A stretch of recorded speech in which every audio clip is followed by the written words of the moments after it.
నీచ స్థితికి అవసరం లేదు. అమ్మ ఇద్దరు ముఖ్యమంత్రుల మీద గెలిపించారు. కామారెడ్డి ప్రజలు విఘ్నులు అన్నారు. ఇద్దరు ఇట్లలో ఒక్కరు ముఖ్యమంత్రి అవుతారని మీకు తెలుసు, నాకు తెలుసు.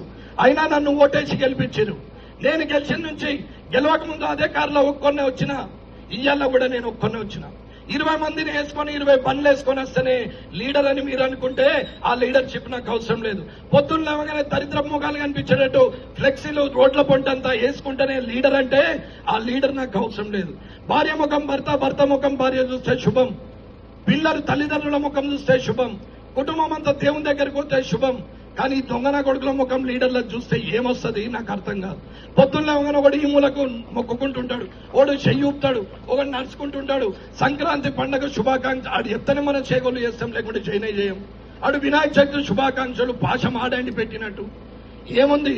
దీపావళికి పేనీలు పంపితే కూర్చు, సంక్రాంతికి ముగ్గులేపిస్తే కూర్చు. అదే పని తప్ప వేరే ఆలోచనే లేదు. అమ్మా మున్సిపల్ అంటే కోట్లు. మీకు అర్థమవుతుందా? అభివృద్ధి ఏందనేది కూడా తెలియని పరిస్థితి. 90% జనానికి 90% కూడా చదువుకున్న వాళ్ళకు కూడా మున్సిపల్లో ఇంత ఉంటుందని తెలియాలనే చెప్పిన. అమ్మ ఎవరికి ఓటేస్తారనేది మీ నిర్ణయం. నరేందర్కి వేసుకోరు, ఇంకోనికి వేసుకొని కానీ నిజాయితీకి ఓటేయండి. నిజాయితీగా కాకుండా మీరు అనవసరమైన లంగల్ని గెలిపిస్తే మీ కిందికి నీళ్ళు వస్తాయి తప్ప ఎవరికేం లేదు. అన్న మీరు ఓటేస్తే ఎమ్మెల్యే, మీరు ఓడగొడితే మాజీ ఎమ్మెల్యే, నాకేం పెద్ద సమస్య లేదు.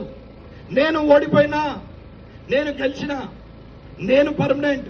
రమణారెడ్డి పర్మనెంట్, నా క్యారెక్టర్ పర్మనెంట్, నా నిజాయితీ పర్మనెంట్. మీరు ఓటేస్తే ఎమ్మెల్యే లేకపోతే మాజీ ఎమ్మెల్యే, కానీ నా క్యారెక్టర్ అయితే పోదు. అన్న ప్రాణం ఉన్నన్ని రోజులు నిజాయితీగా ఉంటాం. తినేది లేదు, తిననిచ్చేది లేదు. ఇది కామారెడ్డి మార్పు కోసం మిమ్మల్ని కోరుకునేది. మీకు తెలవాలని చెప్తున్న లెక్కలు. ఈడ అమాయకులు ఉన్నారని నేను అనుకోవట్లేదు, అర్థమైతలేదనేది నేను అనుకోవట్లేదు. కానీ అర్థం కాకుండా నాకెందుకులే అనుకునే ఒక మనస్తత్వం అందరికీ అలవాటైంది. అమ్మా మనకే అవసరం, మందికి అవసరం లేదు. మనకే అవసరం అని చెప్తున్నాం. ఆ రోజైనా ఈ రోజైనా అదే చేస్తున్నాం. 20 బండ్లు వేసుకొని వస్తే ఒక 2 బండ్లు ముందు వస్తాయి, 2 వీడియోలు ముందు వస్తాయి. ఆడికెళ్ళి బండ్లు వస్తుంటే జూమ్ చేసి తీస్తారు. అవన్నీ వచ్చి ఆగుతాయి. బండ్లకెళ్ళి దిగుతాడు సారు. దిగిన తర్వాత మొత్తం స్లోమో తీస్తారు. మీతో మాట్లాడి మళ్ళీ ఎక్కుతాడు. పోతా ఉంటాయి. ఇది మళ్ళా సోషల్ మీడియాలో బాలకృష్ణ సినిమాలో బాలకృష్ణ కొంచెం స్పీడ్ దిగుతారు, కానీ వీళ్ళు అంతకన్నా ఎక్కువ స్లో మోషన్ లో దిగుతారు.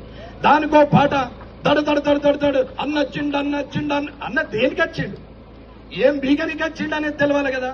ఇది కూడా అర్థం కాకుండా మరి లీడర్ గాడా మరి రమణారెడ్డి 2 బండ్లు 40 బండ్లు వేసుకొని రారాదా? వస్తా, 20 బండ్లు వేసుకొని వస్తాను రేపటి నుంచి. కానీ 20 బండ్లలో 20,000 డీజిల్ కావాలా?